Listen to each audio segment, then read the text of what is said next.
what the fuck even is this episode? Hate What crime. the fuck's this in the screen? I don't know. Talk to Babel. I don't remember that. I legitimately do not know which episode this is. We haven't. I haven't uploaded the 2 previous ones that we've recorded. So I think it's like episode 8 now. I can't. Wait, I can't check right now. isn't it like 39? What? No, that would be if we were recording Face Day Night. And what are we recording? We took Tokyo Babel. Shut up. This What is not Tokyo Babel? No. This is This is such a fucking disaster. Is it episode 9? Yeah, 9. 7, 8. Oh my god, it's been 2 months. Anyway, this is a fucking mess. It's been a fucking mess for a couple months now. Who cares? We are back. We are back. If I recall correctly, we have been teleported, I think, to either the 5th or the 6th stratum of Tokyo Babel. We're alone with Raziel. Right. We were exploring the abandoned fish market, and everything was fucking gross and old and in a bad condition.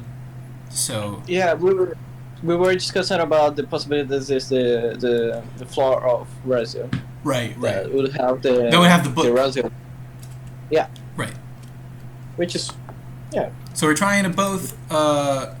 We're trying to find her book. We're trying to find out where we are so that we can go upwards or downwards, and then try to get to the stratum that we need to be at, the last one to reopen the gates of heaven. And then we also have to spend time with Raziel and bond and get some bitches. So that's what we're going to be doing today. Fresh sushi toppings lined the shelves, but they were all neatly preserved and sliced up, emitting no smell. Sushi survives the apocalypse. That's real. Raziel looked at me nervously, chewing on her thumb. I did plan to take her hand, but for now...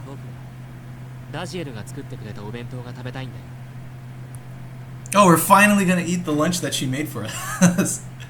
Like all the way back 2 episodes ago. The moment I said that, she flushed bright red, responding just like a young human girl would.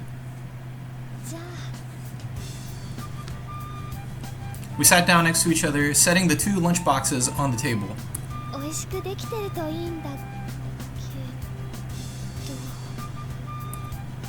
Her smile froze up then and there. I opened up my lunchbox as well, immediately comprehending the reasons behind her shock. Well, I'd be lying if I said I wasn't expecting something like this. This certainly was a universal problem faced by many. The larger the box, the more difficult it was to handle it. One had to be careful never to carry it vertically like one would a book. Unless they wanted it to end up like this. It was a sorry sight, truly almost difficult to look at. The fried chicken mixed in with the tamagoyaki, taking on a particular hue with pieces of a rice ball hanging off of it. Salad was all over the place with thin pieces of cabbage coiling about the apple slices. Apple itself ended up soaked in grease as it pressed against the pieces of fried chicken. God damn it, Raziel's crying again. It's been 3 minutes and Raziel is crying again. Oh my god, I miss that. I miss a Raziel, you know? This is a fucking record. Raziel was on the verge of tears, or rather, had already begun to cry. Just looking at her made my heart ache. I instinctively clutched my own chest. Seeing Raziel sink deeper and deeper into despair, buckling under the pressure while shedding gigantic tears of despair, I simply could not hold myself back any longer. With chopsticks in hand, I reached towards a piece of fried chicken as Raziel looked at me round-eyed. I smiled back at her, then swiftly popped the chicken into my mouth. I began chewing on the apple chicken, pleased with both its tender texture and flavor. One could barely tell that the flavors were mixed up. This is kind of funny, because, like, I feel like, you know, in Brazil, if you mix up different kinds of food, it's usually seen, like, as a cool thing. You know, like, you go out of your way to mix up the individual components of a plate, but in Japan, they're really not about that life. They really like their tidiness and like separate things and separate environments and stuff. I think that's kind of a cool cultural thing going on. I mean, maybe they learned it with their friends from the 40s. Yes, they really like separating things. Those guys that they were friends with in the 40s. Yeah. Those were the days. Incidentally, they also like cooking a lot. Boiling especially. Oh my god. Good thing we're not talking about anything controversial. They like people who smell, who had a good smell, Yeah. They like to take showers. Yeah, it was great.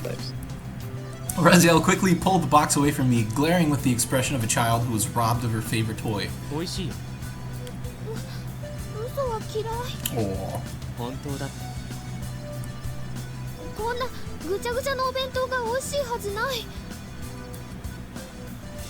I exhaled a long sigh. Knowing words would be insufficient in making her understand. We're back. Okay. I exhaled a long sigh. Knowing words would be insufficient in making her understand, I quickly scooped up a piece of the fried chicken and forced it into her mouth. I'm pretty sure this is considered like sexual harassment in most countries. But What is this? Can you take back? we quickly scooped up a piece of fried chicken and forced it into her mouth. Oh, okay. Yeah, that's true. Raziel's features gradually loosened. Oh, she's happy right now with the MC off, and I don't think I can say it. We're not monetized, you can say anything. Okay. It does look like a type of For protagonist. now. For now. Okay. Next, I went for the tamagoyaki. Most likely due to how unappetizing it looked, Raziel stared at me with her breath held as I carried the food to my mouth. The texture itself was hardly anything to write home about, but the moderate sweetness to the flavor had a certain nostalgic feel to it.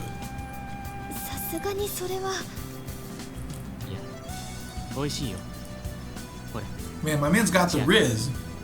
He's got the smoothness. Oh, I got it. She nervously opened her mouth, after which I carefully placed a piece of the food into it.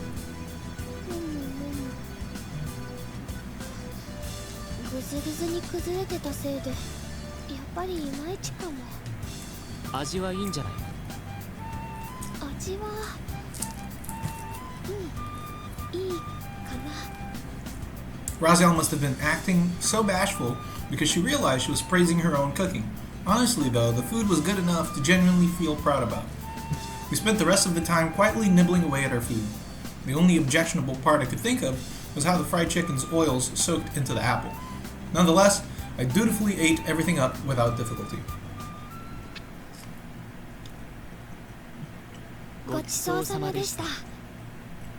We presented our hands together in brief prayer, then helped out ourselves to some of the tea we found lining the shop's shelves. After taking a long sip, we both exhaled a satisfied sigh. I managed to calm my nerves. Stealing a sideways glance at Raziel, I noticed her gazing intently at the ripples in her teacup.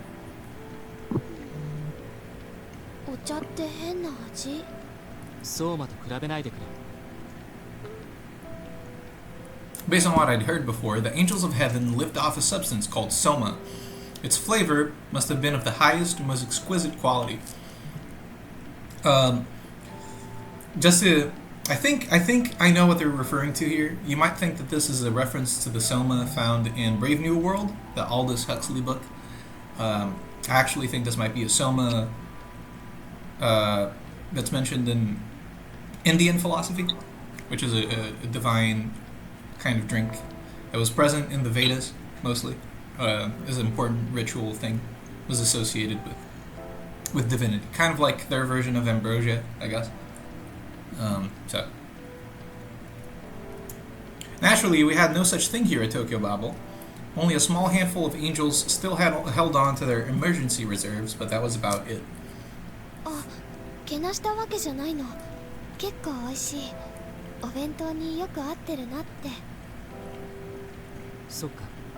相馬は少し甘すぎるから、それ以外に何かを食する必要もなかったけど。ラジエルはさ、天国に戻りたいのか？ Raziel thought to herself for a few moments, then cocked her head to the side, giving no clear indication of what her response was. 自分でもよくわからない。最初は自分の故郷みたいな場所だから、絶対。What was it about heaven that made people want to live there at all costs? After all, they did not even have books. こうして東京バベルでセツナやリリスやソラミと一緒にのんびりするのもいいかなって、そんな風に思えるようになった。 Can we all agree that that sentence was like complete bullshit? Like, what's up about heaven anyway? Doesn't even have books. As if there were not like a very long list of reasons you might want to live in a world without suffering. Like, I don't know, bro. That was a dreamlike notion at best. Nothing lasted forever. Eternity was an illusion. Even now we kept on pressing onwards, weathering all the hardships that came our way. Even still, that brief, blissful time we spent together. いいのかな？ Raziel shook her head, defying her own dream while staring reality straight in the eye. そんな風にはいかない。そうしたくともできない。この東京バベルはあぶくのような It's a dream. It is a い dream. つかパチンと何もかもが消えてしまう。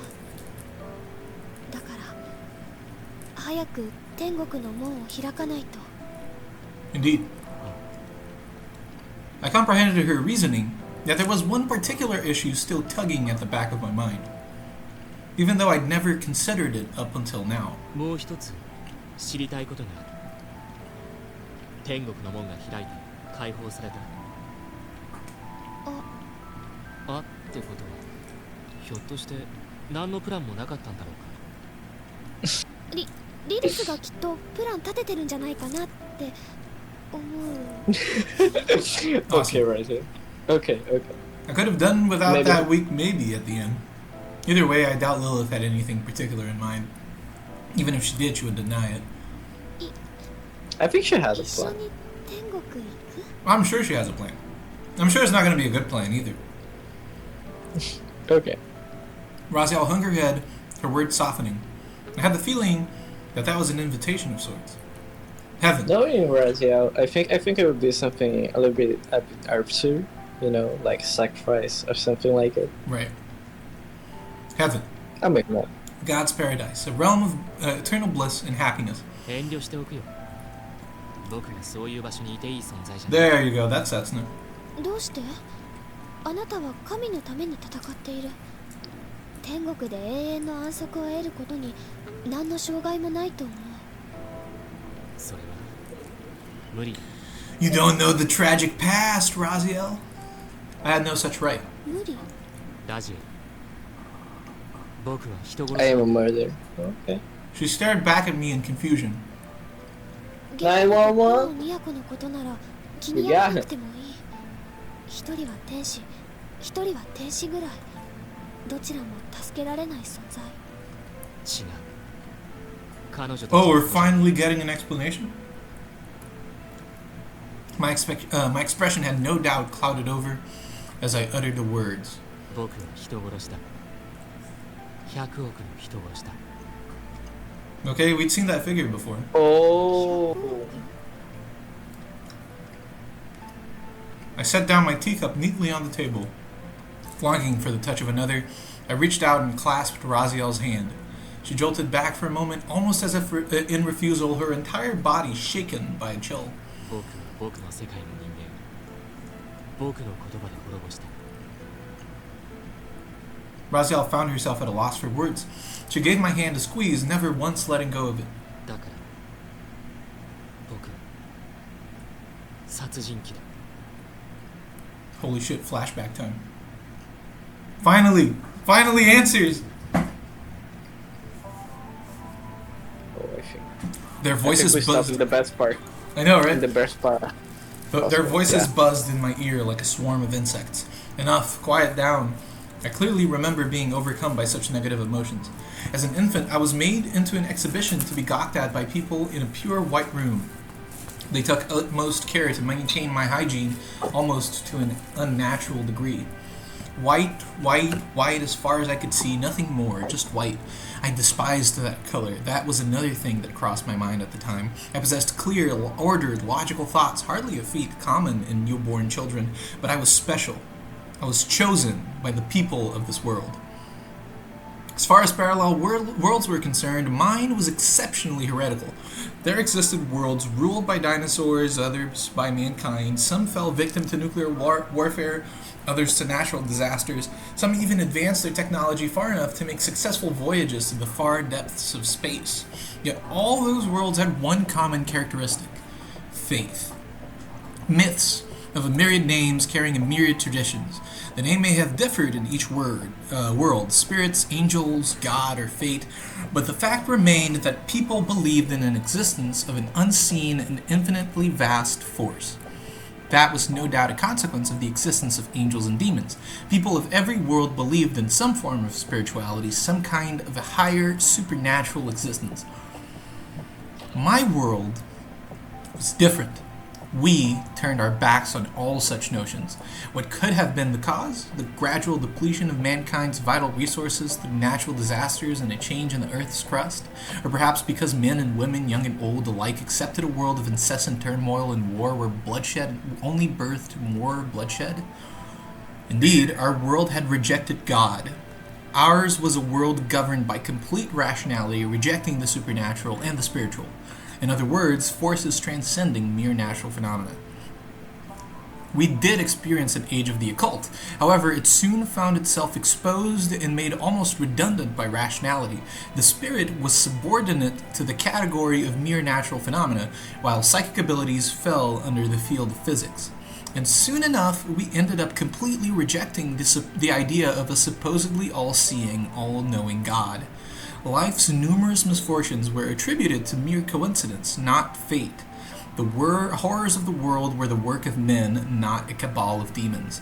Similarly, the many wonders of this world were hardly the gift of angels, but the crystallization of mankind's relentless efforts. We continued to grow and expand, eventually gaining dominance over both the earth and nature itself. We overcame all natural disasters. Religion did not exist, neither did people clinging onto a higher being. Everyone lived only for themselves. Following the complete erosion of national borders and the establishment of a one-world government, the Earth's population exceeded 10 billion. And so, mankind came to a realization that they were weary of it all. Indeed, mankind found itself exhausted, sick of wars, of conflicts, even of victory. Their hearts and minds had been worn down and on the verge of collapse. They yearned for something to cling onto, something to rely on, something to lend an ear to their pleas. All 10 billion people nurtured that same idea. Normally, a being to fulfill such wishes would be called a god, all-knowing and omnipotent. However, our world had already rejected God, denying the existence of a conveniently all-powerful being. Guided by that mindset, we built a highly advanced society that refused to depend on a being such as God. The course of our history bordered on the miraculous, yet here we were at our collective wits' end. As a world population exceeded 80 billion, the fires of war, thought to have long since been extinguished, came sparkling back to life all across the globe. The aggressors' goals were neither resources nor territory gain. They attacked out of rage, irritation, sadness, and despair, igniting conflict after conflict without end. And so, our unified world had begun working on a singular project.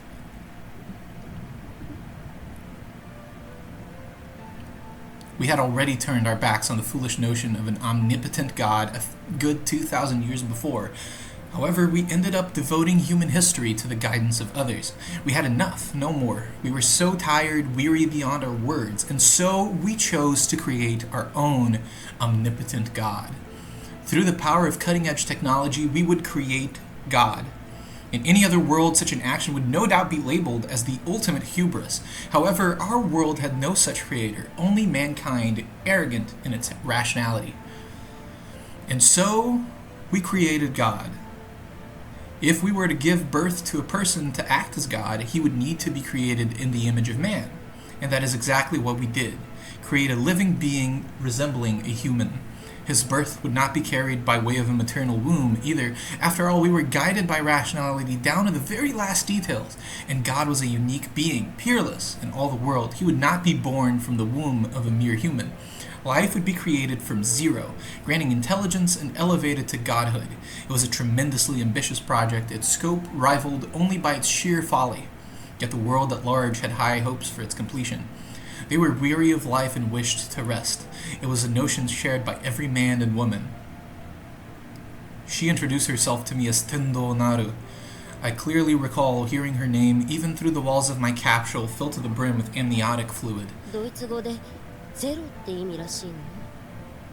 ただそれだとヌルじゃないのかしらね。まあそんな名前にしてたら縁を切っていたところだわ。Her lips curled upwards, and I found her smile beautiful. That one thought stayed with me. Only she would greet me with a smile when none of the other nameless researchers did. あなたは神として生み出され She went on, gently leaning against the capsule I was in.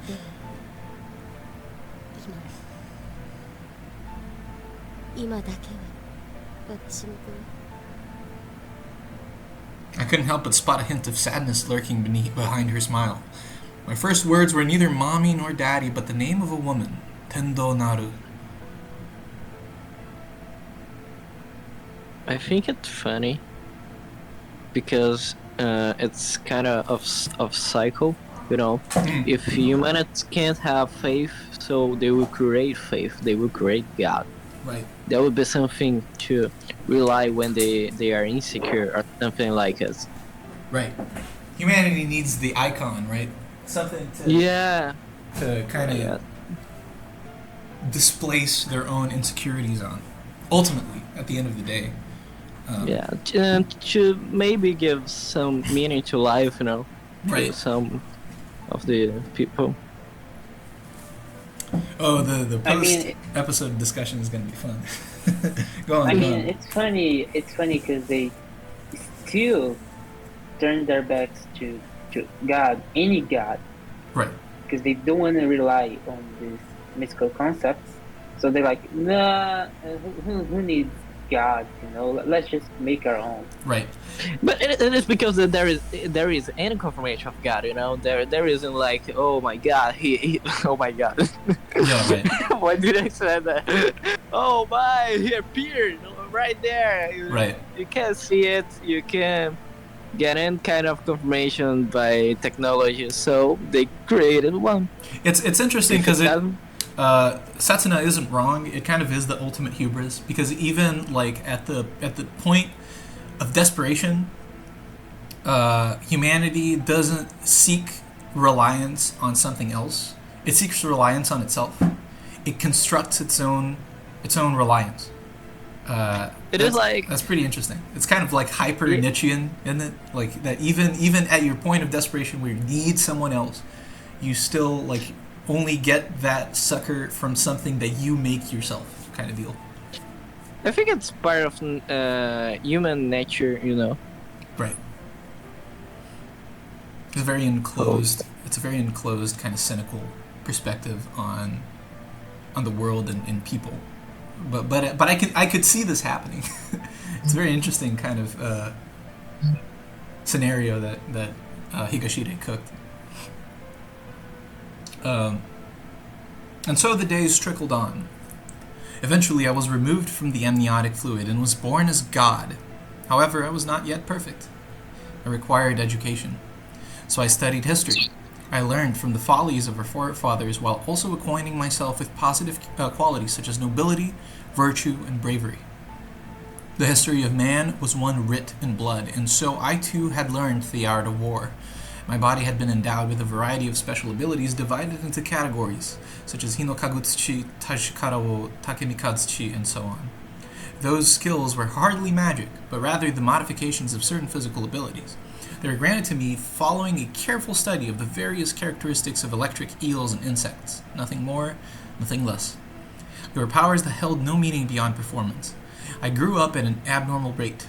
Although this was partly due to the accelerants I had been administered, the primary reason originated in the fact that humanity itself could not bear to wait more than another decade or two at best.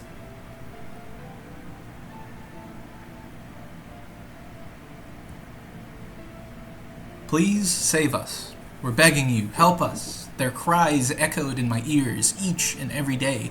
I was told that my words and actions would soothe their pain. My tone and speech patterns were corrected after about 2 or 3 months. 一人称なんてどうだっていいじゃないね。 Her soft laugh chimed in the air. I looked at her confused. After 3 months, I just discovered what role she played in all of this.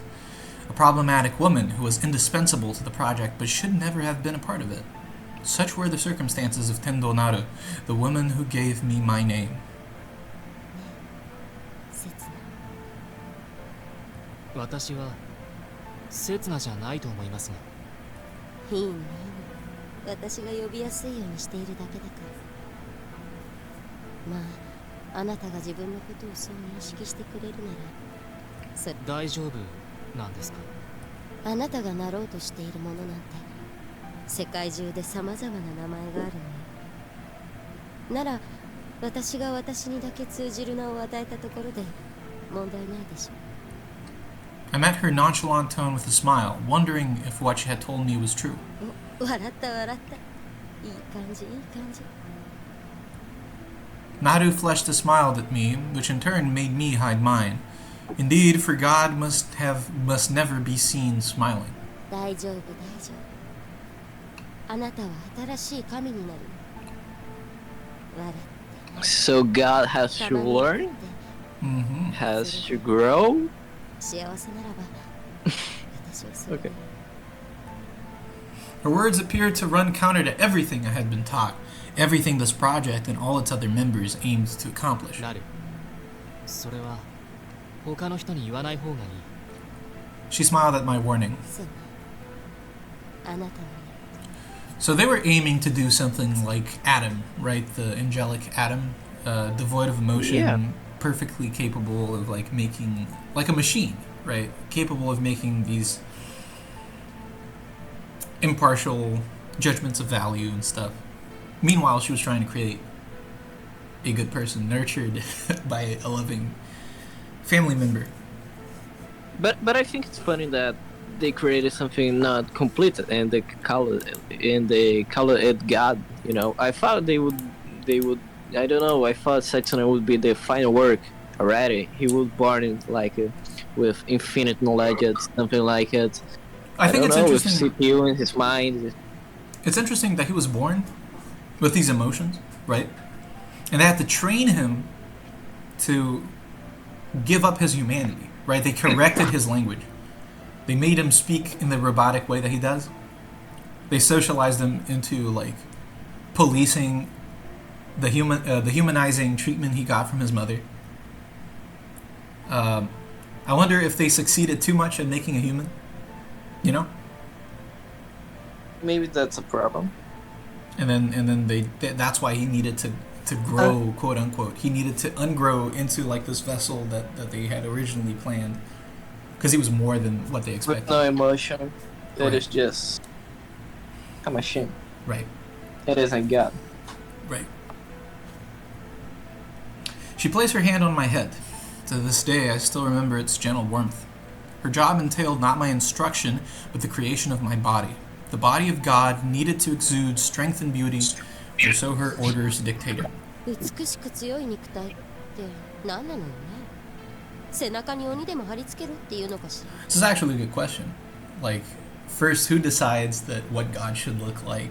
Why should he look like this? And Why who is- defines okay. what beauty and strength are? You know? Okay, I just had there is a question in my mind right now, but I don't think it's appropriate, but Okay. I will make it. Anyway, Setsuna is a name, right? Or he doesn't have, I don't know. Setsuna is a true name, yes. No, it's a man. Man. Right. Yeah. He is? Yeah. So God is a man. Right. Okay. I think the absurdity here is that God is Asian. So true. So true. So true. Just so happens to be Japanese, which is like one of the smallest ethnic groups in Asia that has a country. That's pretty funny. I don't know. It's weird. It's definitely, I think, something that Higashide might be pointing at, just like how absurd this idea is, that people are in charge of designing God and they're doing it as if like it was a product. They're trying to think like, how do we make this the most appealing thing, and like what values are we choosing to propagate through this religion we're constructing around this character. It's very weird.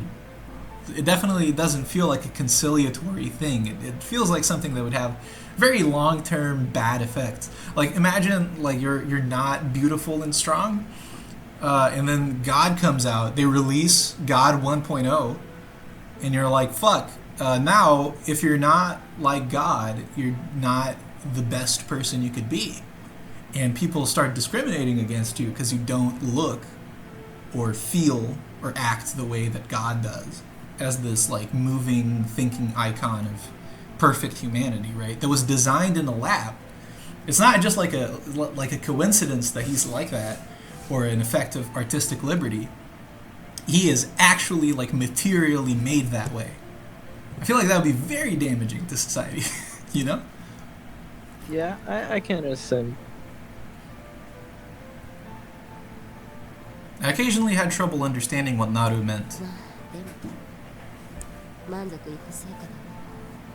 僕の体が Naru allowed me to relax my tone when it was just the two of us.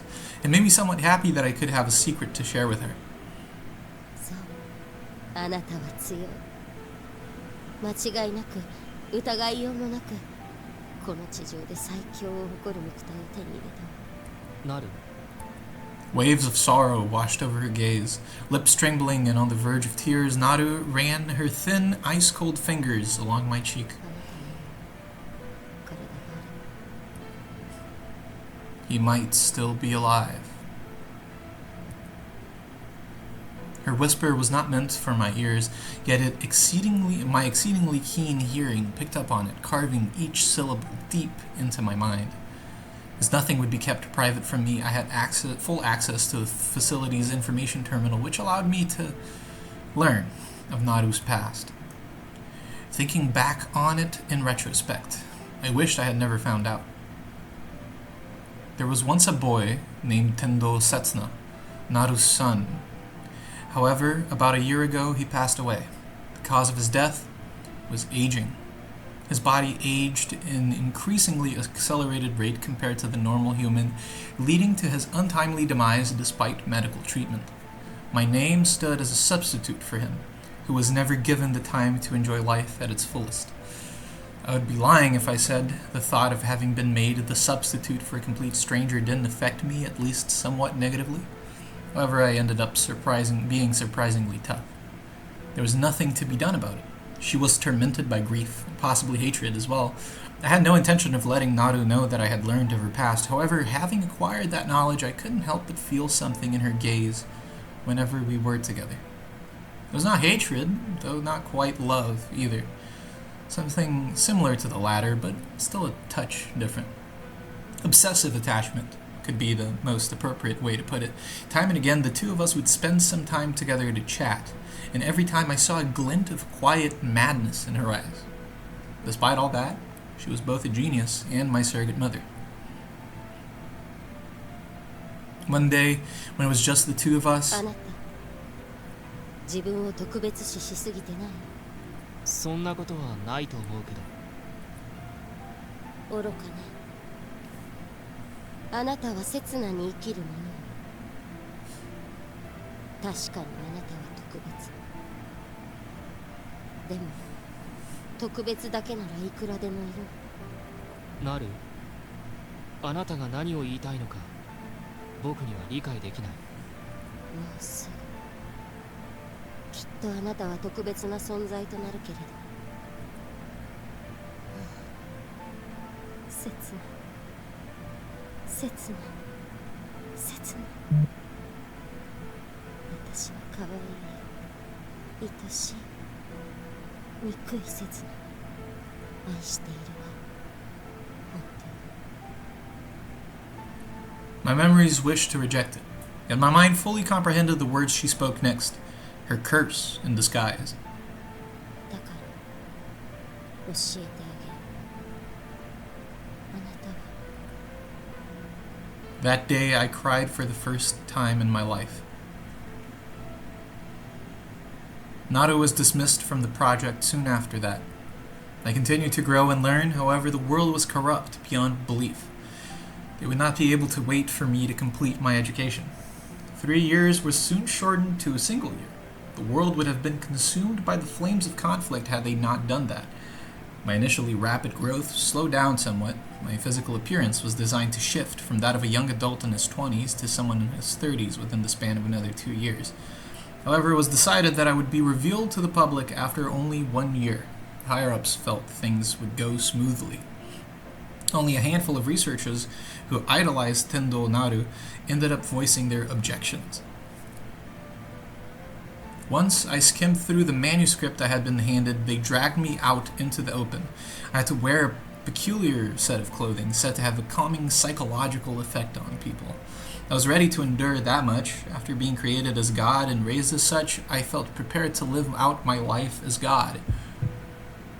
I felt the beat of my heart loud and clear in my chest as an inexplicable pain assailed the whole of my body. My stomach felt heavy, almost as if I had been stabbed with a knife. Their cries of joy buzzed in my ear like a swarm of insects. Enough! Quiet down! 違う。 Words of denial bubbled forth to the forefront of my 違 mind. うんだ。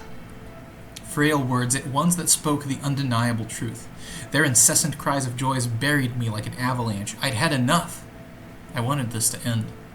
I felt my heart overcome by disgust, fierce enough to make me want to vomit, despair intense enough to make me want to cry. I came to know the feeling men call fear. I was scared. And once fear nestled itself into one's heart, it would never let go. Yet my feet carried me onwards almost involuntarily due to how many times I'd practiced it. The joyful cries of the pious many grew ever louder, shouting my name in joy, worship, and adoration. I pushed the door open, lightly flooding my vision, and in that moment, all that fighting, all that conflict, even petty squabbles ceased at once. Every man and woman held onto hope, each with a dream of their own. They earnestly believed that a being like me would guide them to salvation, and I had to fulfill that duty, to bear the burden of 10 billion. The reality of it came crashing down on me like a tidal wave. Become God, shoulder their burden, guide them. 嫌だ。嫌だ。嫌だ。嫌だ。 Later, once I had come to Tokyo Babel, I would recall that day from time to 結 time. 局足りなかったのは時間なのだろう。僕は生まれて1年目。神として人間の上に君臨するにはあまりに幼かった。予定通り3年待てばまだ耐えられたかもしれない。覚悟して神となれたかもしれない。 But that was not how it all went down. The beating of my own heart and their cries of joy all irritated me. People irritated me, the way they looked at me with eyes full of expectation. I would soon be the salvation of countless people, and I myself would not be saved from anyone.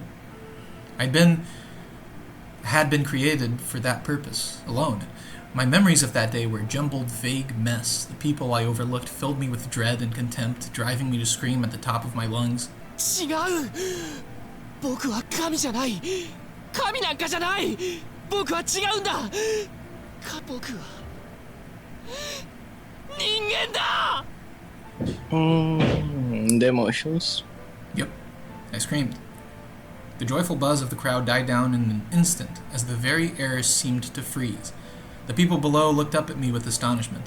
Unable to bear their gazes, I mustered all my strength to flee that place. What followed was hell itself. I fled the facility using the powers I had been given to destroy the outer walls and make my way outside. Naturally, the organization responsible for my birth attempted to hunt me down, but their efforts ultimately proved fruitless. The people revolted. Driven by crippling hopelessness, they stormed the gates of the research facility. "You lied to us! How dare you, despicable liars and cheats, every last one of you!" Their crushed hopes amplified their despair. Tearing down all obstacles in their way, the enraged mob massacred the researchers. And once their bloody work was done, they began to turn on each other, killing everyone in sight. And all the people around the world who saw these events unfold through the media ended up igniting the flames of war once again. However, this war differed from those preceding it. This wasn't just the result of mere irritation. The reason was rather the fact that they had simply given up on the world as a whole. And so people kept killing and killing, murdering everyone in their sight, be it family or loved ones. In a sense, those who chose not to kill faced an even harsher fate. They ceased to function. They stopped moving, going to school or work, even stopped eating, and eventually, they simply perished. Revolts soon popped up at every part of the globe. Weapons of mass destruction were unleashed. Nuclear missiles rained down upon the continents, and automatic nuclear retaliation gave birth to the kind of chaos and turmoil the world had yet to experience. World leaders once appointed to guide their people committed suicide, some with smiles on their faces, others with tears running down their cheeks. Some simply succumbed to rage and murderous impulse. It was the end of the world as we knew it. With everything fallen to ruin and no leader to rely on, there was no need for even guidance. Love was deemed a wicked illusion, childbirth a grave sin. The world rapidly hurried toward its own demise, and I was there watching it all unfold. I ran and ran as far as I could go. I unconsciously headed for the countryside in Scotland where Naru lived. According to her personal file, Naru had been living in quiet seclusion ever since her dismissal from the research institute. However, when I got there, I found her home in complete ruins. あら、来たの。 A faint smile lingered on her lips as she leaned against a wall of debris. なる。声を上げちゃダメよ。 As I rushed closer, she covered my lips with her index finger. Her blood was dark in hue. She most likely had her liver damaged. Drops of blood bubbled from her mouth as she spoke, signs of a punctured lung, no doubt. Regardless, one thing was painfully clear. She was dying, and did not have much time left. Naru mustered a painful smile. 滅ぼしてしまったのね。世界を。目に焼き付けなさい。肌で感じなさい。耳でその響きを聞き届けなさい。まぶたを閉じ、耳を塞ぐことなく。受けできない。できる、できないじゃない。やりなさい。でもだって This wasn't my fault. I wanted to say those words, but for some reason I couldn't. Knowing that once I uttered it, something in me would cease to be. そうよ。確かにあなたの思っている通り、この世界は爆薬のようなものだった。でもそれでも火をつけたのはあなた。火がつくようにセッティングしたのは統一政府のお偉方だったとしても、つけたの。 What a bitch, isn't she? Like, we create this fucking scapegoat to go out and have to shoulder everybody's problems, right? And then when it's too much for him to bear, we'll just fucking blame him on our problems, right? Oh shit. Imagine, what if, like, by a fucking miracle, this dude had actually managed to become God, and then that wasn't enough to fix the world's problems, huh? What if factionalism started happening, or people thought that they were being unjustly cared for? Or you had people that were turned into outsiders? Would it have been his fault too? Maybe the whole enterprise was a fucking disaster all along. What about that? Very, very easy to point your finger at people, isn't it? It's very hard to take responsibility for this kind of thing.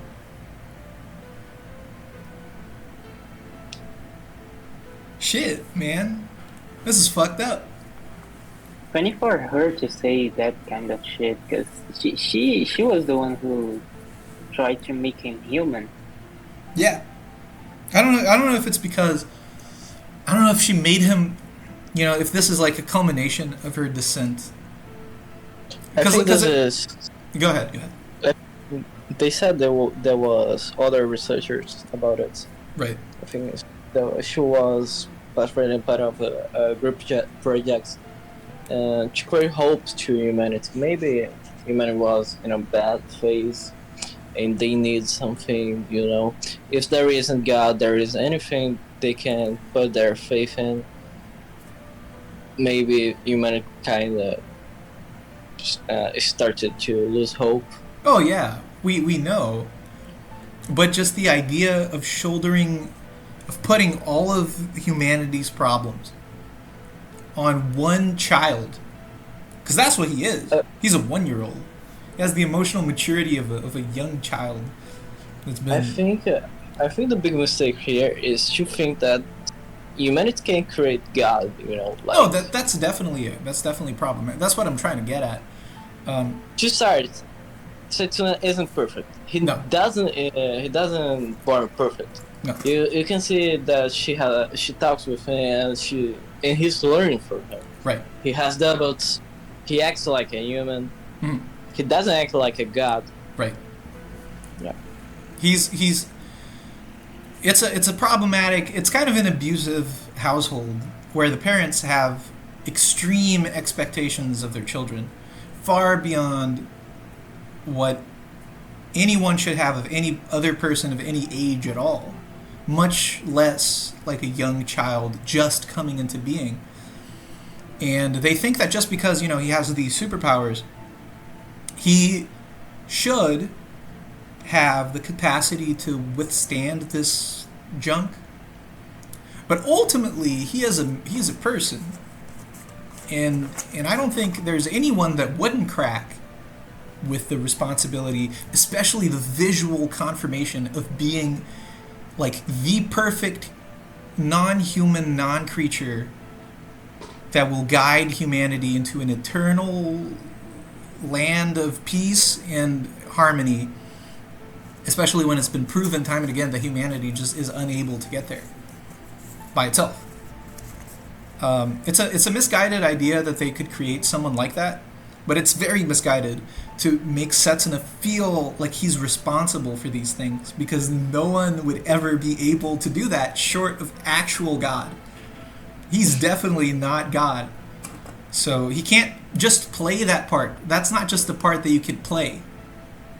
That's true. And then to come to his mother, and then his mother point the finger at him and be like, you fucking killed those people because you weren't good enough. We tried our best, but you fucking failed. That is fucking atrocious. That is an awful thing. That's an awful thing to do. What a bitch. And I don't know if this was her, because we know that she built Setsuna not only in the image of a man, but in the image of her child, right? So maybe, you know, this unhealthy obsession that she'd kind of constructed towards Setsuna culminated in this kind of destructive, like she didn't have the energy to destroy herself kind of deal, so she imposed her frustrations and her emptiness on Setsuna as kind of an escape valve. We know that people that suffer from these extreme things, you know, often use extreme and harmful methods to express, you know, the trauma that they've gone through. Definitely would have been much worsened by living side to side with someone that she built to look like the object of her loss and mourning every day for years. But this is awful. Setsuna unironically suppressed his humanity as a result of being abused by his parents. That's fucking insane. That's true. It really contextualizes. It's very interesting. I wasn't expecting this to be like. I thought that he was just going to feel guilty. What I thought was going to happen, what I thought the plot was going to be, is that Setsuna, you know, became the Messiah, and then the humanity asked him to kill them. And he's like, you know, this isn't good, but they asked me to. They gave me that order, so I just got to do it. And then he felt, you know, deep regret over it. But this is much this is much different from that. and a lot more relatable, I think, because ultimately, it's a thing that might happen to anybody. I've met plenty of people in this kind of situation, of course not literally, but analogically, right? Analogously, of being put through this fucking meat grinder, right, by their family, and then breaking eventually and just like losing a part of themselves, if not all of it. It's very interesting. I don't know. I didn't expect Higashide to pull this out. I fucking hate Naru, by the way. This line, bruh. Fuck you, man. Fuck you, man. I never wished for this to happen. I simply wanted to resist the overwhelming pressure I felt. Naru gently dug her fingers into my hair. It's not, though. It's the researcher's fault. Okay. It's not. This isn't his responsibility. This is absolutely not. This is the researcher's fault. They're the ones that elected to deprive him of moral, mental support. They're the ones that chose to put him out there early when he wasn't ready. Actually, this is kind of funny because the researchers, they take the responsibility to create God. That's impossible. And after they created, because they didn't create, but let's say created God, right? They put that responsibility, responsibility and the consequence of it to God. It's completely ridiculous. Yeah, it's there. I held her hand in mine, clutching it tightly. What was I to do? That one thought dominated my mind. I was confused, stricken by panic. She would soon die, there was no doubt about that. Was I to fight until the very end to try to save her, or was there something else for me to do? Damn it all. I was endlessly ignorant, blind to everything. The tears came without warning, and I attempted to hold them back, but I couldn't. I was afraid of my body turning into something I no longer recognized, afraid of shedding tears.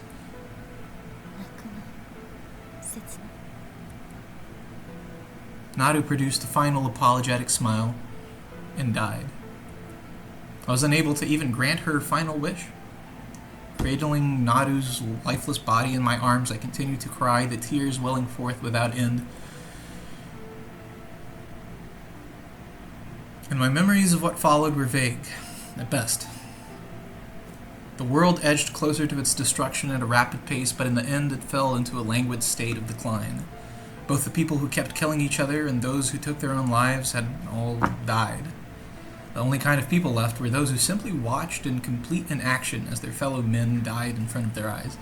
Gasoline explosions charred the skies, filling it with raging fire. The moans of those trapped by the flames could be heard in the distance. However, they no longer had the will to even scream. I took to wandering, moving from place to place as I hoped to run into someone to help, someone who still had the will to live. However, all such people had long since died. It hardly surprised me. After all, the people who still held on to life no doubt tried to stop those massacring their fellow citizens, and were killed in the process. This was my responsibility. I wandered the desolate streets, witnessing with my own eyes as 10 billion lives were eroded to zero. They all died, killed by me. I drove them to their deaths. I could no longer cry, tears only filled me with guilt. I continued to wander, my expression a hollow mask bereft of emotion. Death would bring no relief, so I pressed on, holding on to life, as the reality of what I had done continued to gnaw away at my heart. In the end, I collapsed, in front of a building consumed by fire. I gave my body to the ground, waiting for death's hour to strike. Each of the 10 billion people on the planet had an ID number engraved on their bodies, displaying their life signals in the information terminal. Just now, all those signals disappeared. Till the very end, I couldn't save a single life. I couldn't carry on my duty, far from it in fact. With nothing left to do, I had turned into the relic of a bygone age. One day, extraterrestrials could visit the planet, or another species might evolve and gain intelligence. Either way, it was no longer my place to interfere, so I simply decided to lay down and wait for death without fulfillment, an end devoid of hope and despair. As I lay there, ready to accept my fate, I witnessed a scene out of this world. 生きてる。 Impossible. I looked up and into the eyes of a young girl, her locks gleaming crimson in the flames surrounding us. She adjusted her long hair, a hint of tedium reflected in her movements as she locked gazes with me. She seemed not the least bit concerned with the end of this world, her tone carrying not a shred of urgency. Another girl glanced in my direction from behind the dark-haired one, observing me with a vacant, uninterested gaze. さあ、この手を握りなさい。地獄より恐ろしく、天国より心地よい世界。天と地の狭間にある東京バベルへ招待する。 Yarakoben. Very well. I trusted them. I believe they were who they claimed Is to that be. paradise? What? Is that the paradise? No, this is just his world. That they were No. an angel. What? I'm saying about the picture. Oh yeah, of course. That they were an angel and a demon. I believed every last word they spoke. Following that, I once again changed the way I talked. In accordance with my newly gained mission, I would travel to Tokyo Babel and hunt down angels, demons, and mortals alike. I was not an ordinary human, far from it. I may have been born in fortunate circumstances, yet the support I received was not so I could live out my life as an everyday person. But here, in this world, I was nothing more than a mortal man who had strayed slightly from his path, which is why I held Tokyo Babel so dear, loving it with all my heart and soul. I would lay down my very life to save it. That was the conclusion I arrived at, and the way I still lived my life, even now.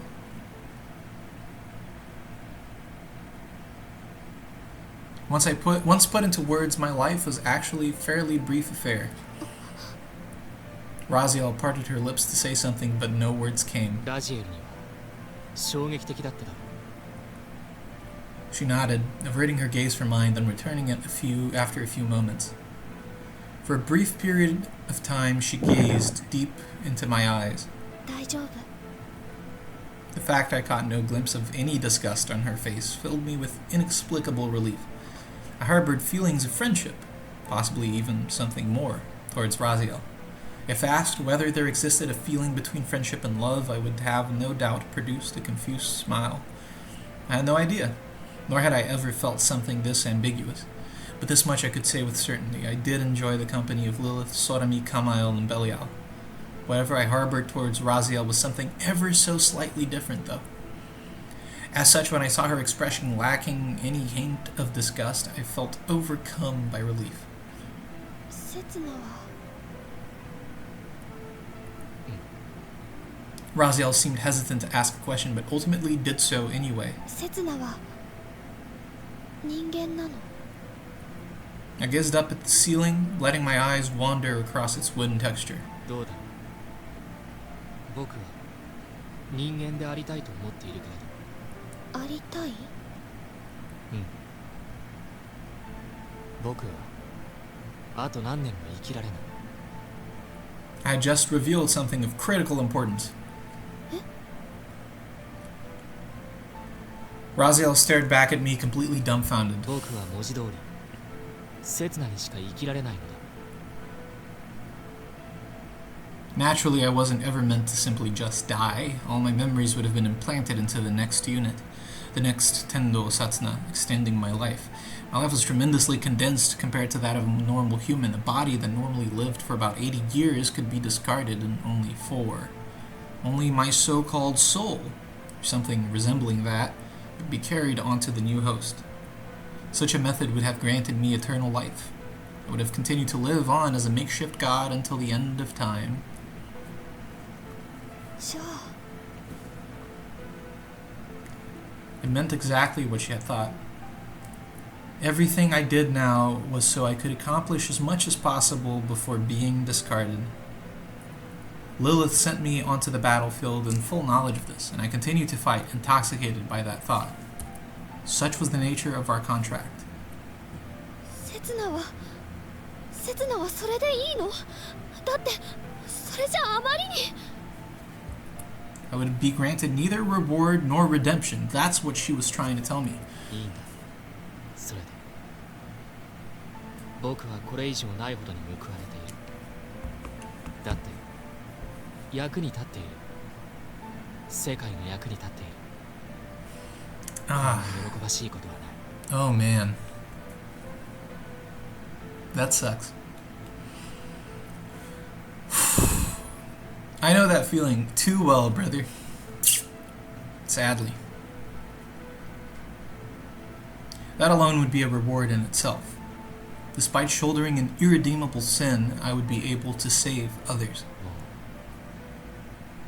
神になろうとは思わない。あの立ち位置はあまりに絶望すぎる。 Just as angels and demons could never become human, I, who existed as a being not entirely human, would be denied that possibility as well. 僕が抱いている感情は、僕が思考することは人間の考えではないのだろうか。ラジエル、君の問いかけは僕も常々考えていることなんだ。僕は人間なんだろうか。人間以外のな。 The more I dwelt on it, the farther I drift from a conclusion. As I found myself caught in an endless loop of thoughts, Raziel suddenly embraced my head. 暖かい。それが She whispered gently into my ears. セツナ、私は天使だから。それも割と世界知らずのバカな天使だから。答えは間違っているかもしれないけど、それラジエルの答えはきっと正しいと思う。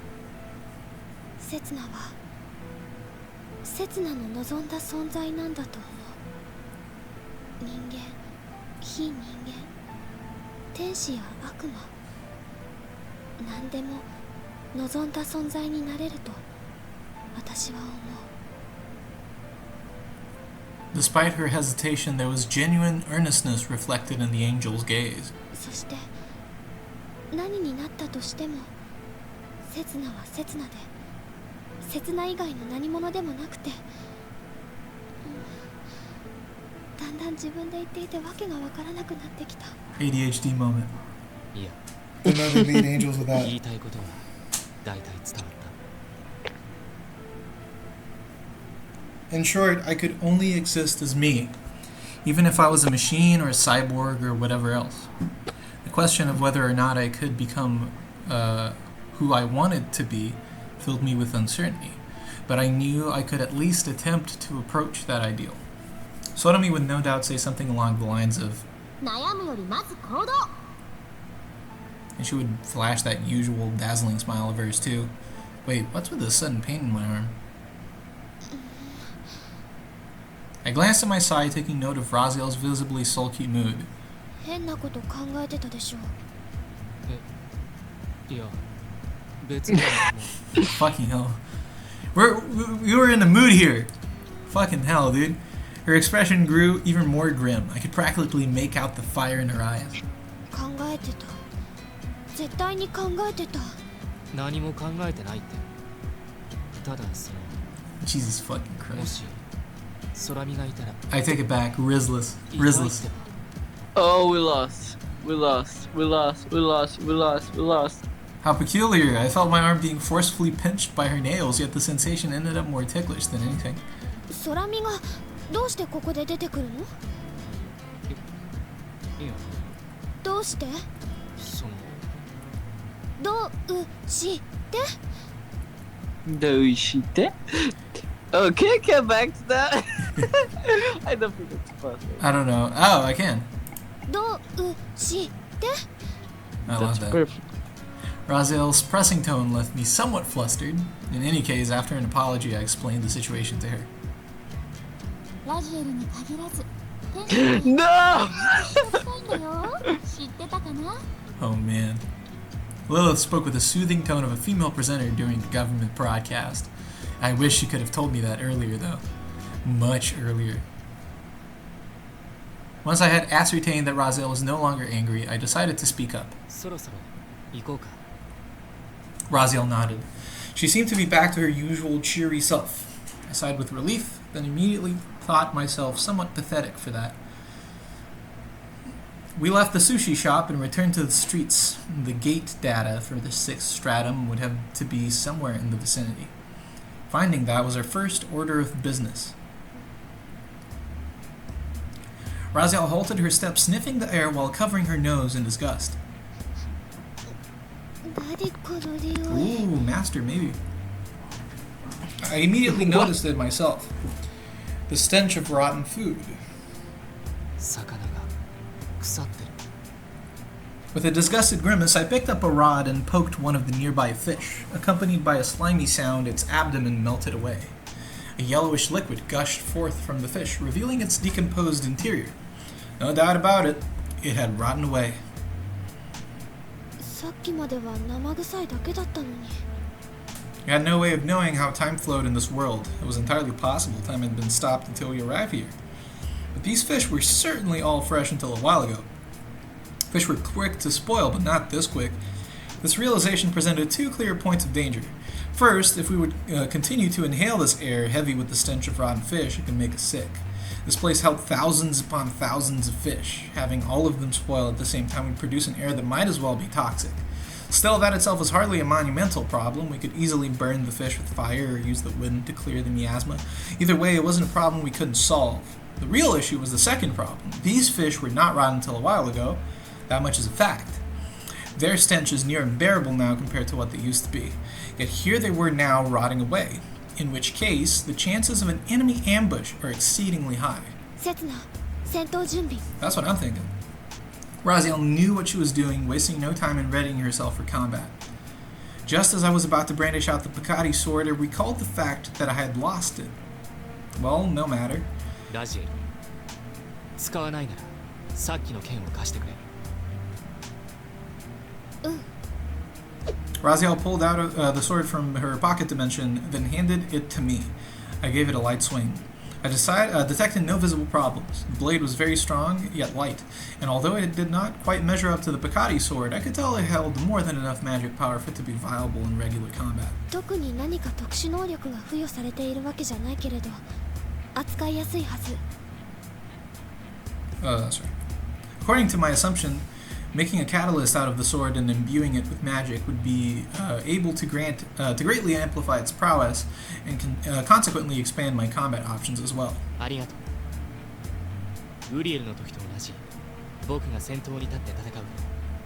ラジエルは後衛をよろしく。わかった。気をつけ。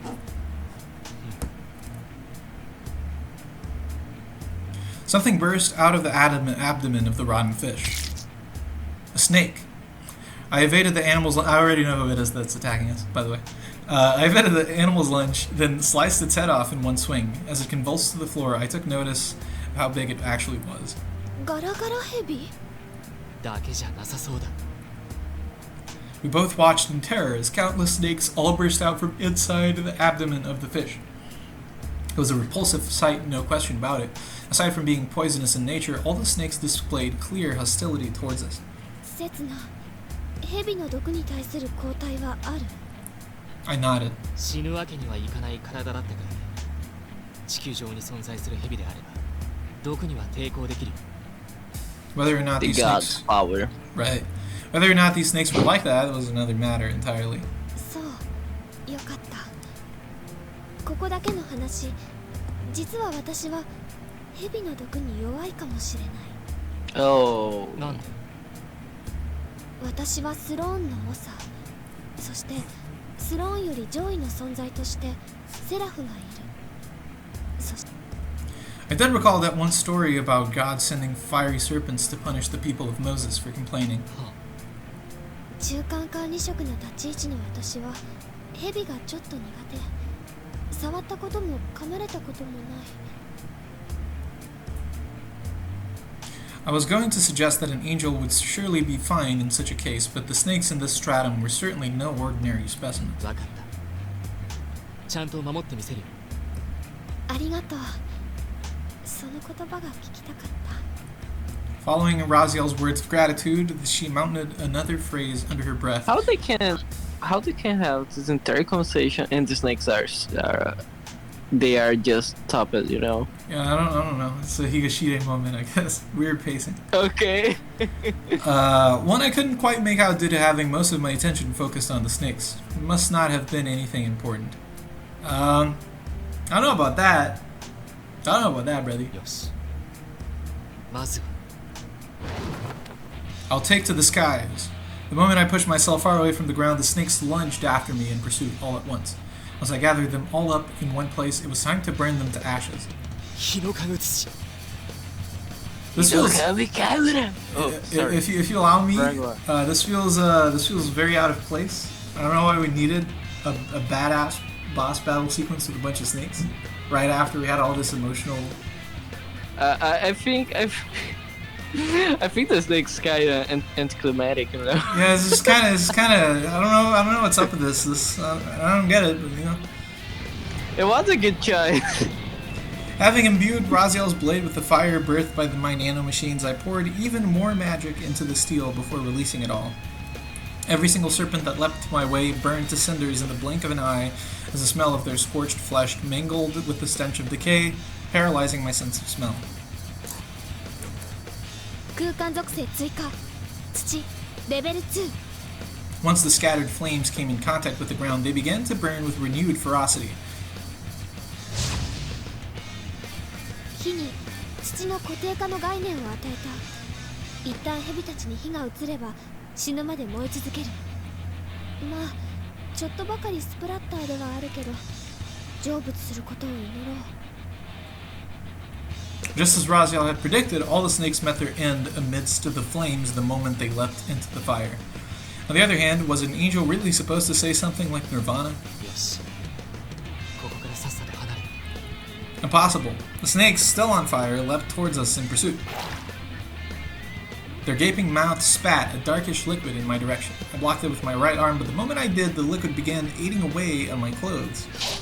I spun to the left, delivering a roundhouse kick followed by a quick slash and another blunt strike with the pommel of my sword. Unable to withstand my series of strikes, the snakes fell onto the ground but came lunging back at me within seconds. There was no end to their numbers, nor could I locate the culprit who had summoned them. I blasted a hole in the ceiling and soared outside, heading toward the clouds. The skies that were vivid and blue a short while ago had turned a grim shade of gray.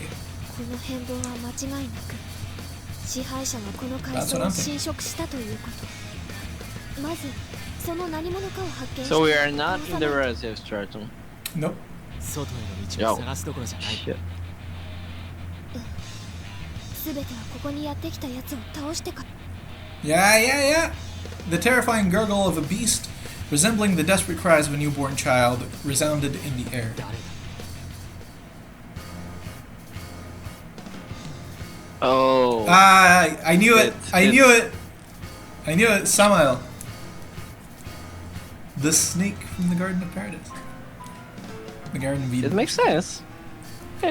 Okay. An innocent-looking young girl revealed herself to us. She rode atop a colossal basilisk, her eyes gleaming with curiosity. 貴様サマエル第5階層デスマー Fifth ケットへよう stratum. こ There you そ go. ウェルカム The stratum she wanted to go to was the sixth because it had the 生 little き shop. 残るのは怪物だ Yeah, it's the sixth さ one. あラジエルちゃん君はどうか全力で逃げちゃってね逃がしてくれるならそれに越したことはないんだ残念元天使のよしみでラジエルくらいは助けてあげるけど君のような愚か者は必要ないんだ Samael may have been all smiles, but her thirst for blood was near palpable in the air.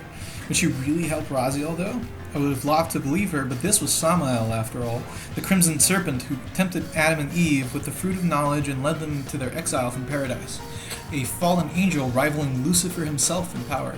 This is a very weird syncretic interpretation of that. Would someone like that willingly help Raziel, simply because the two of them were once brethren? Impossible. Perhaps Samael had a reason that prevented her from killing Raziel, but not me.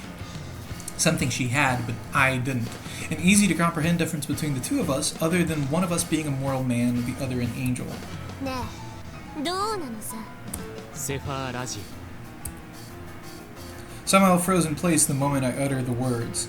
She shrugged, wondering if she had said a bit too much. ちゅそうだよ私はあの書が欲しい Oh, so she has it. それでねできればラジエル Okay, this simplifies things a little bit. We just have to kill Samael and get the book.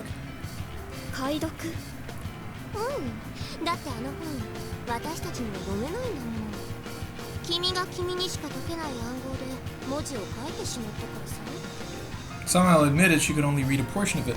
However, the bits that interested her the most were the ones where the encryption was the hardest to unravel. ああそうか書いた時の記憶がないんだっけ大丈夫大丈夫無理やりにでも思い出させてあげるからさ Ooh. Even if Samael did help Raziel, this was hardly her ultimate goal. Not like I expected anything good from her. サマエセファーラジエ何が書かれている The fallen angel let out a giggle. 私は打天使で人間の味方だけどそこまで教えるわけにはいかないなまして君はあの忌まわしいやつに近しい存在だしね忌まわしいやつ君 That 何 monster. なんだろう You're supposed to be God. ああじゃあ訂正しよう君はあいつの出来損 Oh my Yeah, god!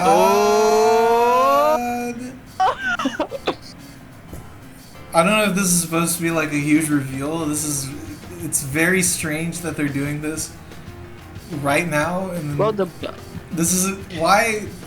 I don't know. I feel like this is presented in such a fucking weird, like inconsequential way. She's just saying that shit while the music is blaring in the background. They're about to fight. Okay, I don't think it's kind of weird. I was a little bit sad about snakes, but right now after the revelation, I'm a little bit more hyped. Hey Zevlen, did you make any research about it? I have extensive knowledge about Yaldabaoth. This confuses me to fuck though, because Setsuna. Can you talk a little bit about after? I can. I will just make an addendum before I go on my rant over it at the end of the episode. That Setsuna just does not resemble Yaldabaoth in any meaningful way. If anything, he resembles the One or Seth much more than Yaldabaoth in traditional Gnostic myths. I don't know why they would make this analogy. I think this is just a Higashide being dumb moment. But you know, we'll come back to that eventually. Okay. Samael's words prodded something deep within me. Biting into my lip, I averted my gaze. I could not rebuke her. Sure you can. What the fuck do you mean? Followed by that brief instruction, Raziel ended up taking my hand in hers. I could feel it tremble. 来てくれない当たり前サマエル天使であった時代に Is it gonna be corny? As Samuel cocked her head in surprise, Raziel glared deep into the fallen angel's eyes. 私はお前が大嫌いだ Oh, this is so corny, dude. There's something I forgot to tell you when we were buddies in college. I fucking fucked your mom, bro. Oh my god. That's so lame, dude. Somehow clapped her hands together. そっかじゃあ仕方がない Somehow reaction be like, so what? すでにパンドラで滅んだベルゼバブたちが支配していた場所さただしパンドラへの直通経路は破壊してみたつまり分かりやすく言う Well, I'm sure they would want to. もう Because they're here to open the doors of heaven. They need to go to the sixth shroud anyway. お前を倒してくれ Yes. Samael's eyes twitched for a moment, having no doubt found my bold act of provocation highly insulting. She seemed the type to be easily angered and unable to hide her feelings, almost like a child. 倒す私を倒すなんだよここで黙ってラジエルを置いてくれたら見逃してやらないでもなかったのにさまさか君は臆病者だ。臆病者の上に残酷だ。 Samael flashed a wolfish grin in my words. 臆病者はいけないことかい？いいえ。恐ろしい。 Cowardice meant that the person in question was exceedingly vigilant and able to sense danger far ahead of others. Being a coward could certainly help one achieve victory. そんな臆病な私の作戦。天道刹那を解体してラジエルをさらう。それから彼女を脳改造する。このプランで行ってみよう。 She uttered the words with the innocence of a child and proceeded to pat her basilisk on the head. さあクーちゃん、君の出番だよ。Let's make a pause here, right quick.